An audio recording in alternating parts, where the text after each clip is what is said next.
నమస్కారం STV news కి స్వాగతం. ఈనాటి వార్తలు. భద్రాద్రి కొత్తగూడెం జిల్లాలో గ్రామంలో జరుగుతున్న ఎన్నికల్లో ఓటర్లు తమ ఓటు హక్కును స్వేచ్ఛగా వినియోగించుకోవాలని జిల్లా ఎస్పీ రోహిత్ రాజు తెలిపారు. ఎన్నికల నేపథ్యంలో Yellandu sub police station division పరిధిలోని అధికారులతో ఎస్పీ ఇల్లందు పోలీస్ స్టేషన్లోని డీఎస్పీ చంద్రబాబు సిఐలు ఎస్ఐలు సిబ్బందులతో సమావేశం నిర్వహించి పలు సూచనలు చేశారు. అనంతరం ఎస్పీ మాట్లాడుతూ ఎన్నికల్లో సమస్యాత్మకమైన ప్రాంతాలపై పోలీసులు అప్రమత్తంగా వ్యవహరిస్తున్నట్లు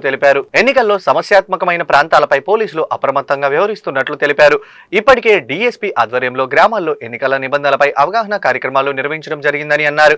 భద్రాచలం పరిధిలోని గంజాయి అక్రమ రవాణాపై పెట్టిన నిఘాతో అక్రమార్కులు రాజమండ్రి, చెన్నై, ఒరిస్సా మార్గాలపై దృష్టి సారిస్తున్నారని అన్నారు. గంజాయి అక్రమ రవాణా చేసిన వారిపై ఆస్తులు జప్తు చేయడం వల్ల వారిలో భయం నెలకొల్పేలా చేశామని అన్నారు. ఎన్నికల అనంతరం రహదారి భద్రతపై కూడా అవగాహన కార్యక్రమాలు నిర్వహిస్తామని, కొందరు ద్విచక్ర వాహనాలు నెంబర్ ప్లేట్లు లేకుండా ప్రయాణాలు సాగిస్తున్నారని అన్నారు. నార్కోటిక్ డాగ్ కూడా మాదక ద్రవ్యాల నియంత్రణలో వాడుతున్నామని, తెలంగాణలో నార్కోటిక్ డాగ్ యూజ్ చేసి ఒక కేసును ఛేదించిన జిల్లాగా భద్రాద్రి కొత్తగూడెం జిల్లా నిలిచిందని అన్నారు. ప్రతి పోలీస్ సబ్ డివిజన్ పరిధిలోని కార్డన్ సెర్చ్ కార్యక్రమాల్లో నిర్వహిస్తున్నామని అన్నారు. ఈ రోజు భద్రాద్రి కొత్తగూడెం జిల్లా Yellandu sub division police officers తోటి మీటింగ్ ఏర్పాటు చేయడం జరిగింది. ముఖ్యంగా ఇల్లందు సబ్ డివిజన్లో ఫేజ్ 3 గ్రామ పంచాయతీ ఎలక్షన్స్ మనకు 17th ఉన్నాయి. దానికి ప్రిపరేటరీ అరేంజ్మెంట్స్ ఏ విధంగా ఉన్నాయనేది డిఎస్పీ అదేవిధంగా సిఐ ఎస్ఐలతోటి ఈరోజు మీటింగ్ నిర్వహించడం జరిగింది. ఇది కొంచెం మనకు ఈ ప్రాంతం కూడా ఏంటంటే ఎల్డబ్ల్యూ ఎఫెక్టెడ్ ఏరియా, అదేవిధంగా కూడా కొన్ని పొలిటికల్లీ సెన్సిటివ్ పోలింగ్ లొకేషన్స్ ఉన్నాయి కాబట్టి వాటికి ఎటువంటి చర్యలు తీసుకోవాలి, ఎటువంటి బందోబస్తు ఏర్పాటు చేయాలనేది డిఎస్పీ గారితో పాటు సిఐలకు కూడా ఇన్స్ట్రక్షన్స్ ఇవ్వడం జరిగింది. అంతేకాకుండా ప్రజలకు కూడా ఏంటంటే అవేర్నెస్ క్రియేట్ చేయడంలో ఇల్లందు డిఎస్పీ గారు అదేవిధంగా వాళ్ళ టీం అందరూ కూడా అన్ని విలేజెస్ విజిట్ చేసి వాళ్ళకు ఒక అవగాహన కార్యక్రమాలు చేపట్టడం జరిగింది. సో పబ్లిక్ కూడా ఫ్రీ అండ్ ఫేర్గా బయటికి వచ్చి వాళ్ళ ఓటు హక్కు వినియోగించుకోగలరు. అంతేకాకుండా ఎలక్షన్స్ రోజు అదే రోజు ఈవినింగ్ రిజల్ట్స్ వస్తాయి కాబట్టి ఎటువంటి డీజేలకు కానీ ర్యాలీస్ కానీ అనుమతి. పంచాయతీ 2వ దశ ఎన్నికలకు సర్వం సిద్ధమైంది. ఈ సందర్భంగా కామెపల్లిలో ఏర్పాటు చేసిన గ్రామ పంచాయతీ 2వ విడత ఎన్నికల డిస్ట్రిబ్యూషన్ సెంటర్ను జిల్లా కలెక్టర్ అనుదీప్ పరిశీలించారు. ఈ కార్యక్రమంలో సిబ్బంది సలహాలు సూచనలు చేశారు. బ్యాలెట్ బాక్సులతో సిబ్బంది పోలింగ్ కేంద్రాలకు బయలుదేరారు.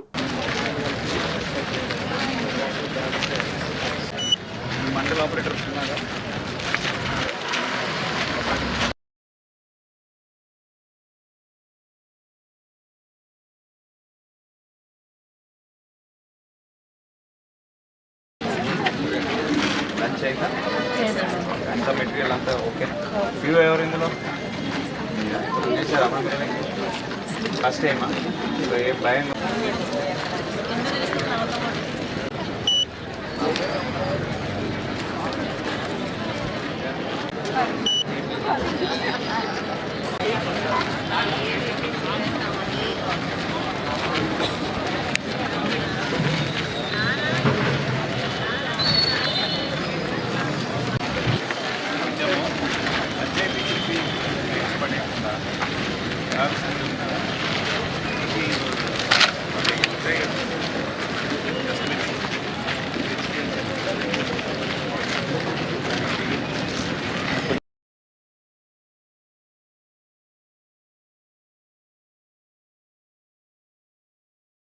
Number 1 election is like you have to monitor in the teleconference.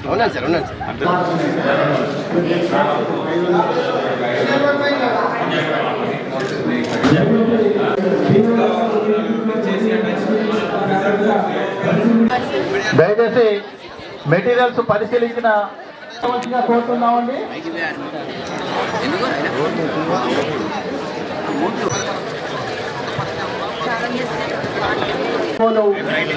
తీసుకున్నటువంటి మెటీరియల్ని జాగ్రత్తగా పరిశీలించి ఆ తర్వాత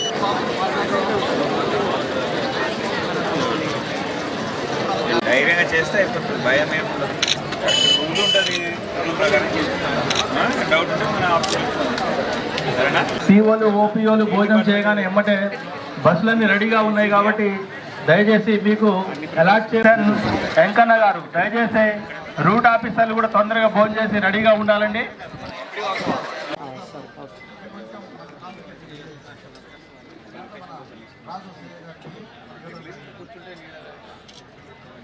పబ్లిక్ కూడా వచ్చేవారు.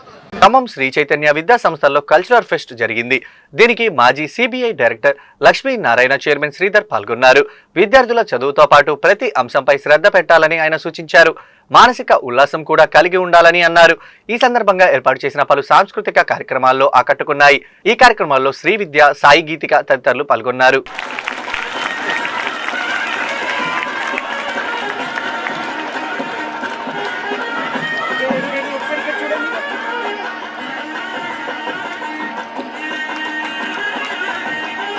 కావచ్చు, లేకపోతే చీఫ్ గెస్ట్ సార్ కావచ్చు, అలానే మా ఇంజనీరింగ్ కాలేజీ ప్రిన్సిపల్ సార్ కూడా క్లియర్గా ఎక్స్ప్లెయిన్ చేశారు. వాళ్ళ నాన్నగారికి పల్లవి వచ్చేసి మా Sri Chaitanya institute of technology and రీసెర్చ్లో ఆర్టిఫిషియల్ ఇంటెలిజెన్సీలో 7 సర్టిఫికెట్స్ కంప్లీట్ చేసింది. ఆ 7 సర్టిఫికెట్స్ ఎలా కంప్లీట్ చేసింది అంటే ఒక IBM ప్రోగ్రామ్ మన దగ్గర ఏకైక కాలేజీ తెలంగాణ ఎంటైర్ రీజన్లో ఒకే ఒక ప్రైవేట్ కాలేజీ MOU చేసుకుంది. అది మన Sri Chaitanya institute of technology and research. ఆ 7 సర్టిఫికెట్స్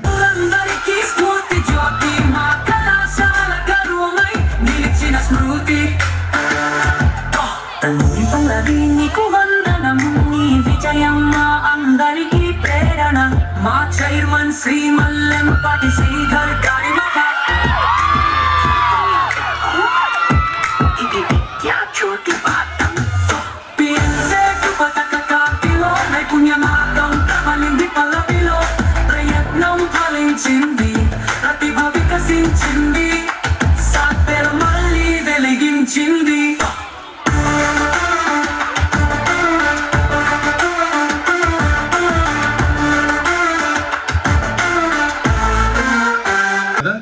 ఆ రూట్ కొంతవరకే బాగుంది. ఆ తర్వాత అంతా కూడా ముళ్లతో నిండిపోయిన రూట్. అది ఆ రూట్ ఏంటో తెలుసా మీకు? Instagram route. కొంత దూరం తిరిగిన తర్వాత ఇంకొక మంచి రోడ్డు అది వచ్చింది అని చెప్పాను. ఆ బస్సులో ఎక్కిన వాళ్ళు కూడా కొంత దూరమే బాగుంది, ఆ తర్వాత అంతా కూడా ముళ్ళ పదలు, దాంట్లోకి వెళ్ళిపోయారు అందరూ. ఆ రూట్ ఏంటంటే ఫేస్బుక్. ఆ విధంగా బాగుంటుంది బాగుంటుంది అని మిమ్మల్ని, అది మీకు ఆశ పెట్టి మిమ్మల్ని ముళ్ళల్లో వదిలేస్తుంది. కానీ శ్రీ చైతన్య బస్సులో ఎక్కిన వాళ్ళు దారి కష్టమైనా కూడా ప్రయాణం చేసిన వాళ్ళంతా కూడా బ్రహ్మాండమైన విజయాలు సాధించారని శ్రీధర్ గారు మీకు చెప్పడం జరిగింది. కాబట్టి కష్టమైన రూటులో వెళ్ళిన వాళ్ళే విజయాలు సాధించగలరు అని నేర్చుకోండి. మేము IPSలో ట్రైనింగ్గా ఉన్నప్పుడు మాకు చాలా కష్టపెట్టేవాళ్ళు మా ఇన్స్ట్రక్టర్స్. మాతో తుపాకీలు ఎత్తించి పరిగెత్తించేవాళ్ళు. మాతో రోడ్డు మీద, భూమి మీద క్రాలింగ్ చేయించేవాళ్ళు, పాకులాడినట్టు వెళ్ళమని చెప్పేవాళ్ళు. వాళ్ళందరినీ మేము అప్పుడు తిట్టుకునేవాళ్ళం. కానీ ఈరోజు కష్ట పరిస్థితులలో ఎప్పుడైనా మేము ఎదుర్కొన్నప్పుడు మేము వాళ్ళ గురించే మాట్లాడుకుంటాం. ఆ విధంగా ఆ రోజు కష్టమైన ట్రైనింగ్ మనకి ఇచ్చారు కాబట్టి ఈ రోజు ప్రజల్లో నిలబడి ప్రజల సమస్యలను మనం తీర్చగలుగుతున్నాము అని ఇప్పుడు మేము వాళ్ళని గుర్తు చేసుకున్నాము. అందుకని మీరు కూడా ఆ విధంగా ఆలోచించాలి. ఇక్కడ ఇన్స్ట్రక్టర్లు ఎవరైతే ఉన్నారో, లెక్చరర్స్ ఎవరైతే ఉన్నారో వాళ్ళు మీకు బ్రహ్మాండమైన చదువు చెప్పి మిమ్మల్ని గొప్ప శిఖరాలకు చేర్చాలని ప్రయత్నం చేస్తున్నవారు. కాబట్టి ఇప్పుడు వాళ్ళ గురించి కఠినంగా మాట్లాడుకోకండి. వాళ్ళు మీకోసం త్యాగాలు చేస్తున్నారు, వాళ్లకున్న జ్ఞానాన్ని మీ అందరికీ ఇస్తున్నారు. అందువల్ల క్లాసులలో ఖచ్చితంగా శ్రద్ధగా మీరు విని, కొంత కష్టమైనా పర్వాలేదు కానీ మేము మా విజయాలు సాధిస్తామని మీరు అనుకుంటే, చూడండి ఈరోజు ఇప్పుడే ఇంజనీరింగ్ కాలేజ్ ప్రిన్సిపల్ గారు చెప్పారు. వాళ్ళ కాలేజీలో 2 అమ్మాయిలు 26 లక్షలు 27 లక్షల ప్యాకేజీలో వచ్చారు. యావరేజ్ ప్యాకేజీ 7 లక్షలు అని వారు చెప్పారు ఈరోజు. అందువల్ల గుడ్ ఆఫ్టర్నూన్కి వచ్చాం. ఈరోజు చీఫ్ గెస్ట్ జడి లక్ష్మీనారాయణ గారు. మనం రోజు మాట్లాడుకునే వాళ్ళమే కాబట్టి నేను మీ అందరి ఆకలి తీరిన తర్వాత, లంచ్ అయిపోయిన తర్వాత నెక్స్ట్ సెషన్లో మీతో మాట్లాడతాను.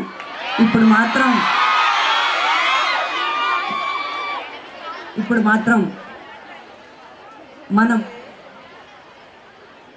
చూసాం తాళ్ళూరి పల్లవి గురించి. ఒక్క నిమిషం చెప్తాను ఆ పాప గురించి. ఎవరూ చెప్పాల్సిన పని లేదు.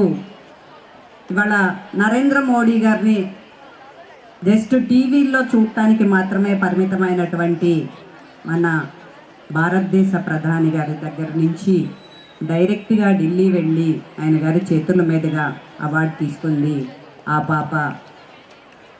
తను ఏ ఐఐటి ర్యాంకరు కాదు, ఏ ఆల్ ఇండియా ర్యాంకరు కాదు, ఎంసెట్లో టాప్ 10 టాప్ 100 ర్యాంక్ వచ్చిన స్టూడెంటు కాదు.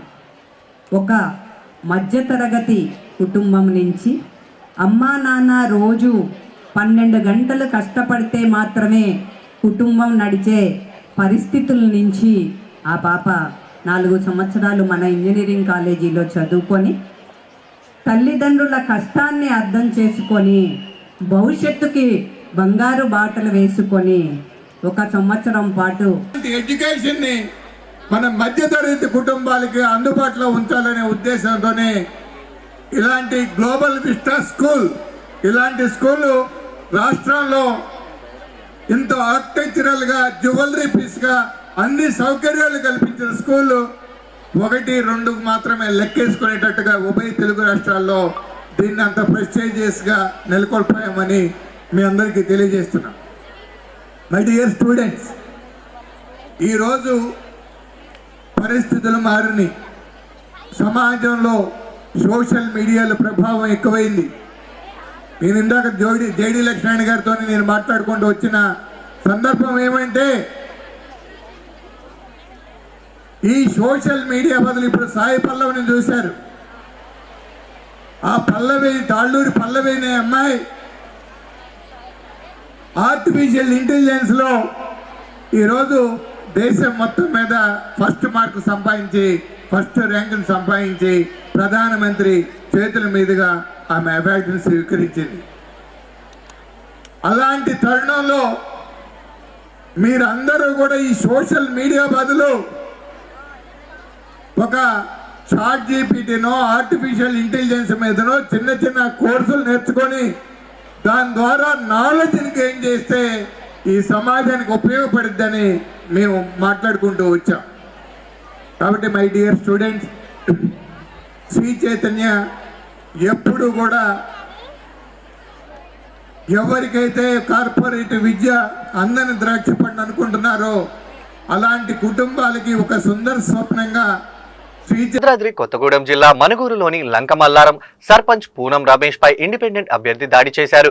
గత 4 రోజులుగా బెదిరిస్తూ భయభ్రాంతులకు గురి చేస్తూ మిమ్మల్ని చంపుతానంటూ బెదిరిస్తున్నారని అన్నారు. గ్రామ పంచాయతీ ఎన్నికల్లో తమ ఓటుని ఒప్పుకోలేక రహదారిపై వెళ్తున్న క్రమంలో కాపు కాసుకొని దాడి చేయడం జరిగిందని అన్నారు.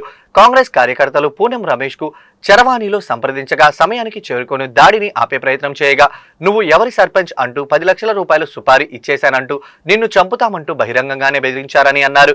తనతో పాటు వచ్చిన కార్యకర్తలపై, అనుచరులపై కర్రలతో, రాళ్లతో దాడి చేసి 2 తలలు పగలగొట్టడం జరిగింది. మరికొందరికి తీవ్రంగా గాయాలయ్యాయని తెలిపారు. కాంగ్రెస్ కార్యకర్తలకి ప్రాణహాని ఉందని, గతంలో చేసిన విధంగానే తమపై రౌడీజం చేస్తున్నారని, వారిపై చట్టపరమైన చర్యలు తీసుకోవాలని ఆయన ఆగ్రహం వ్యక్తం చేశారు.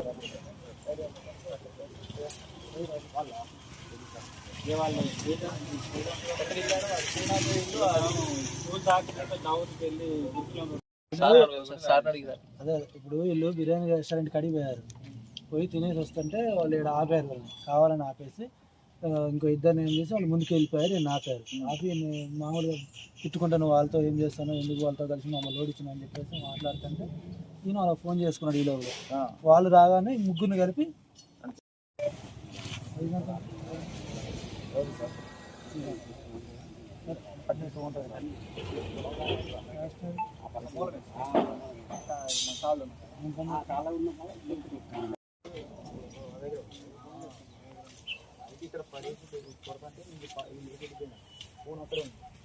ఏమో సార్, మా అబ్బాయిది ఫోన్ పోయిందంటే ఎత్తుకుతున్నాం.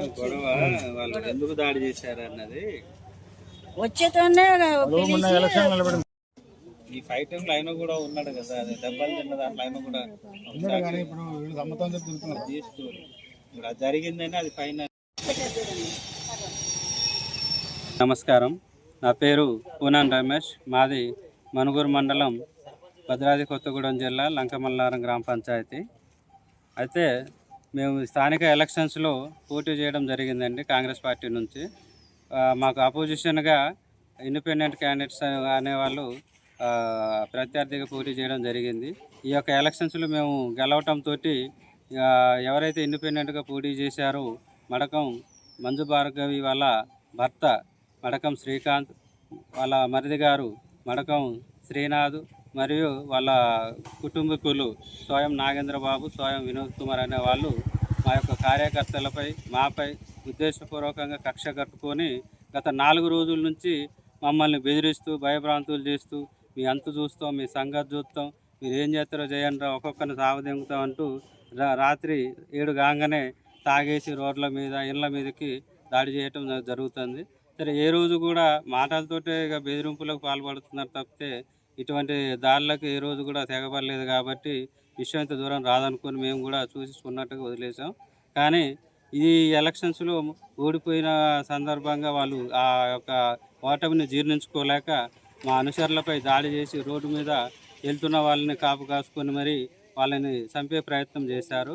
ఆ ప్రాణభయంతో మా యొక్క కార్యకర్తలు మా వాళ్ళకి ఫోన్లు చేసి మళ్ళీ ఇట్లా జరుగుతుంది అని చెప్పేసి అంటే సమయానికి మేము వచ్చి మళ్ళీ ఆపే ప్రయత్నం చేస్తే నువ్వు సర్పంచ్, ఎవడికి సర్పంచ్ రా, అసలు వీని చంపాలరా, అసలు 10 లక్షలు ఇచ్చాను వీని మర్డర్ చేస్తే అయిపోయేది, వీని ఒక్కరిని లేపేస్తే అయిపోద్ది అని చెప్పేసి మళ్ళీ మా మీద దాడి చేశారు. అలాగే మాతో పాటు వచ్చినటువంటి అనుచరులపై కూడా దాడి చేసి వాళ్ళ మీద కర్రలతోటి రాళ్లతోటి దాడి చేసి వాళ్ళ తలకాయలను పగలగొట్టి మళ్ళీ గాయపరచడం జరిగింది. వాళ్ళ వల్ల మాకి మా యొక్క గ్రామ కార్యకర్తలందరికీ కూడా ప్రాణరక్షణ లేకుండా పోయింది. గతంలో కూడా వాళ్ళ మీద ఎన్నో కేసులు ఉండి మళ్ళీ రౌడీయిజంగా కొనసాగుతూ వచ్చారు. ఇప్పుడు అదే రౌడీయిజం ఇప్పుడు మాపై వాళ్ళ ఓటమిని. ఈ వార్తలు ఇంతటితో సమాప్తం. తిరిగి మరో బులెటిన్లో మళ్ళీ కలుద్దాం. నమస్కారం.